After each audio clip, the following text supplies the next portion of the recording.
Welcome to Astridology, the podcast that brings you knowledge, wisdom, and principles that can help you find the peace and comfort we all seek and deserve in our lives.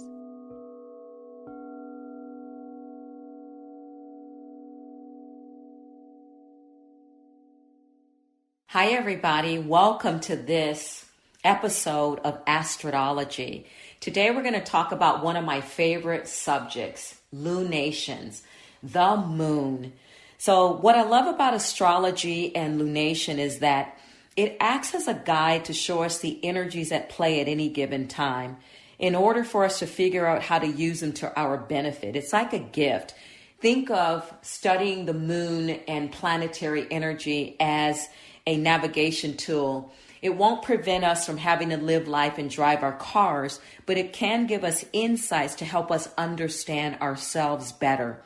Everything in life is a form of energy, and astrology is simply the study of how that energy affects us here on Earth. At the end of the day, with information, we have the free will of God to make changes. So let's get into it. Full snow moon in Cancer. Today, 1/6/2023. It came into full regality, 3:08 p.m. Pacific Standard Time.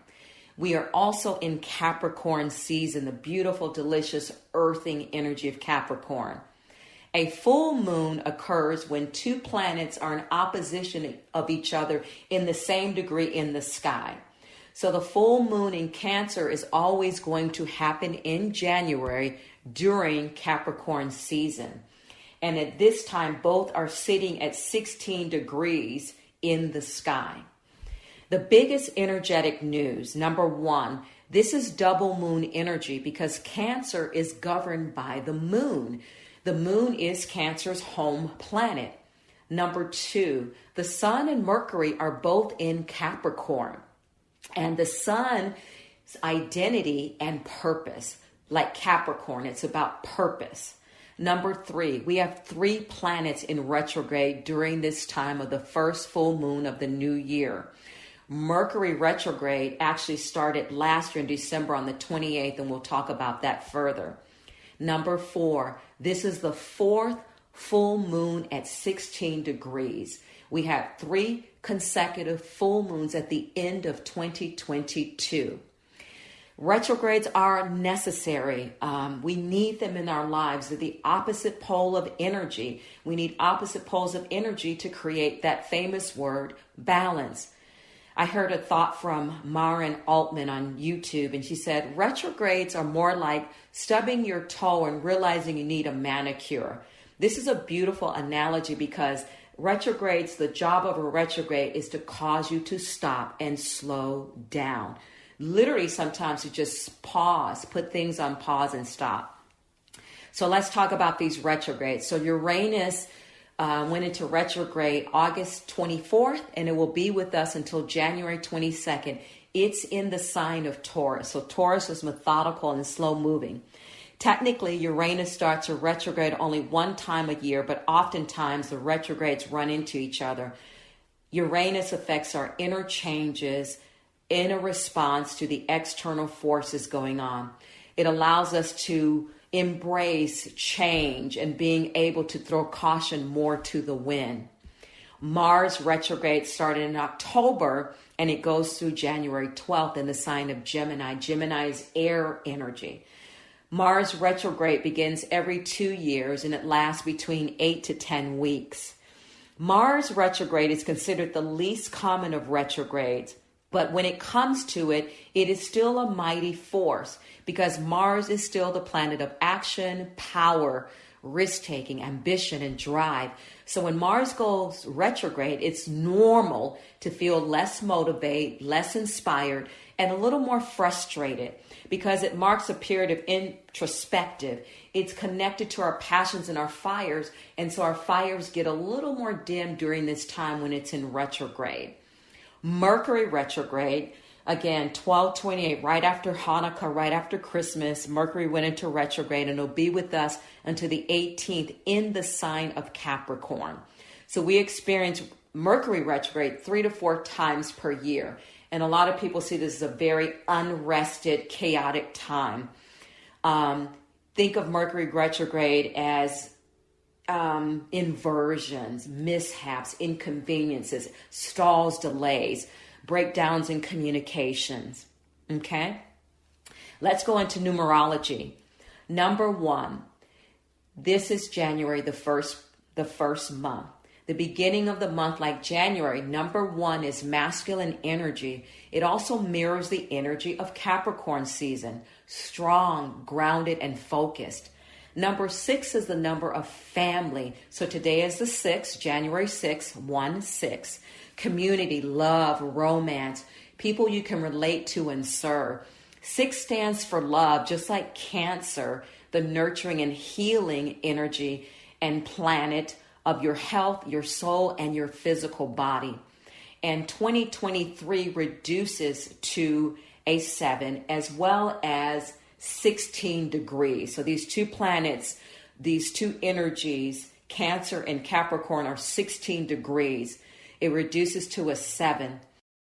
7 is the universal number. 7 is the lightning strike and heaven coming through into your heart. Number 7 brings a whole year of excitement, breakthroughs, surprises, and unexpected things that you never realized would happen. So always check in with your intuition during this time frame. So the main themes: full moons bring things to an end and allow us to release. So when a full moon or a new moon comes in, we have 2 weeks for us to go through these energetic changes. We have 3 days when the new moon or the full moon comes in to capitalize on its highest peak. So for the next couple weeks, these main things should be playing out. Cancer is governed by the moon, and the full moon brings manifestation. This moon is also called the ice moon or the old moon. In the past, it was called the wolf moon. The idea is to be able to see beneath the frozen surface. I heard a statement that said, silence can sometimes seem so loud because we are afraid of what we might hear. I heard this from Sarah Vibra. Astrology is only half the picture in our lives. So what we're saying and talking about today is only half of the picture. What do you want to create? What do you want to be a master of? Lunations directly affect our inner world. So especially with this Cancer and this push-pull with Cancer, it's going to represent a time of heightened energy emotionally, mentally, psychically, and physically. This is a time where energy is released and things get let go. Key messages. As of 1/22, and this is very exciting, all planets will be moving direct until April. Woo! This is forward movement. It will be a fast-moving year, and we will see a lot of change. This year is about your inner processing, though. Think of yourself as your inner CPU unit, Central Processing Unit. It is our inner state that determines our frequency, that determines our timeline in life. And the highest timeline and frequency we want to be on is love. Know that you are climbing the ladder and building something. Know that you are building. You will be reviewing, highlighting, going back and fixing things, correcting things from the past. It might seem like the things that you intended to come through last year will all of a sudden reveal themselves and come through at this time. Taking care of our root and our nervous system is vital. Finding a way to practice grounding regularly and finding your anchor points in life is critical. Capricorn season brings structure and discipline, so it's a good time to find balance between your emotional needs and your practical needs. It's a signal for us to notice any stories, containers, and things that we need to process that no longer fit with us or our lives and let them go. This is a beautiful thought. Sometimes change and unexpected things is the safe way. Sometimes being safe and loved will take place through change. Our inner strength is being renewed and revitalized. What to do? Try to be still enough to hear the solutions that you already have inside of you and work with that wisdom with what you already have. Allow yourself to be emotional, and that emotion will help you connect to a deeper sense of wisdom that lives within you. It's not about pushing and pressing. It's about allowing grace. Again, slowing down with this retrograde time period and taking more of a pause. And this is a good time to tap into your divine feminine side, your non-linear, your circular energy of creativity and wombing and cocooning. Put energy into your home, beautify it, organize it, update it. This is a signature of Cancer.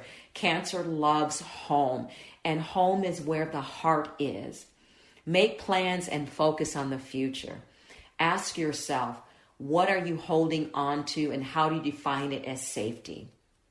Cancer is about emotional security, a call to action, and your internal genius, staying connected to that energy at all times. Let's talk about the January 2023 energies. Venus retrograde will be with us until 1:22 in the sign of Taurus.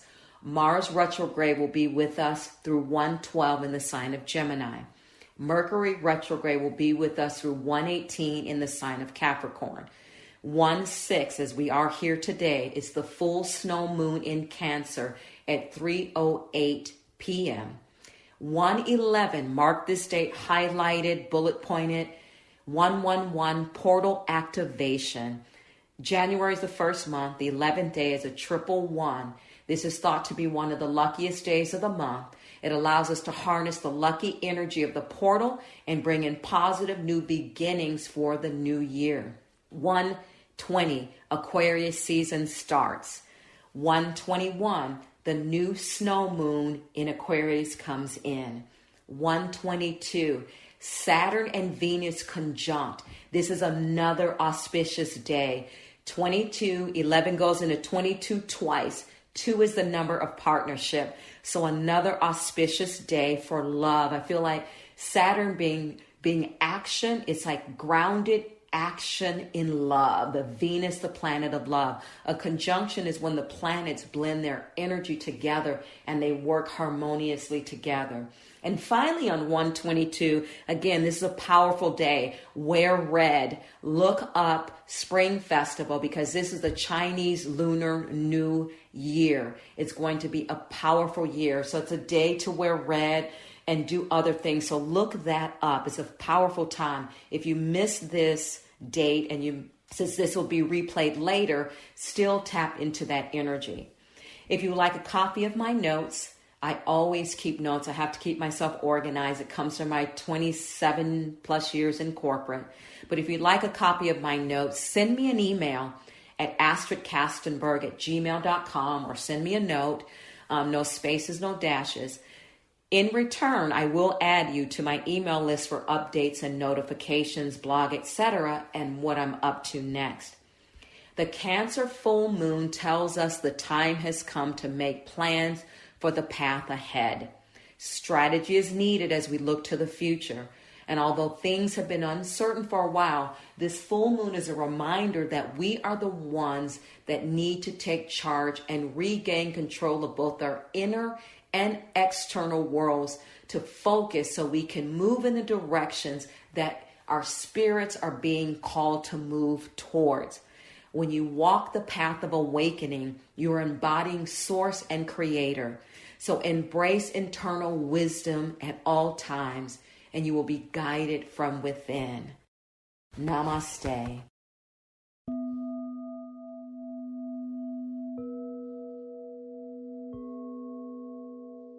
Thank you for listening to Astrodology. If you enjoyed this episode and would like to help support the podcast, please hit the subscribe button and tell your friends about it by sharing this program on social media. You can also follow me on Instagram at Coda Life Goddess or at CodaLife.com. Coda is COTA, Coda Life Goddess or CodaLife.com. Thank you again for listening to Astrodology, and I'll see you next time.